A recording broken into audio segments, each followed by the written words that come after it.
two is water pipe, and one they will make a mark on that, and one is for the water inlet, and another one is for the water outlet.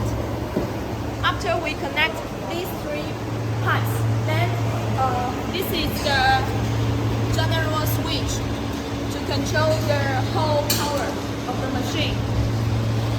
After we turn on this, and when you melt the palladium, you need to use the silica module, and when you melt the gold or the silver, you need to use the graphic mold, and then press stop.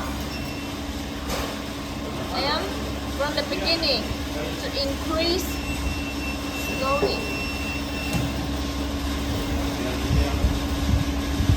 Turn the power to the maximum. After you finish the melting, and turn the power down and press stop to stop melting. After we finish the melting, and we use this tool to fix the crucible, then we turn this working. Make your metal cooling down to the graphic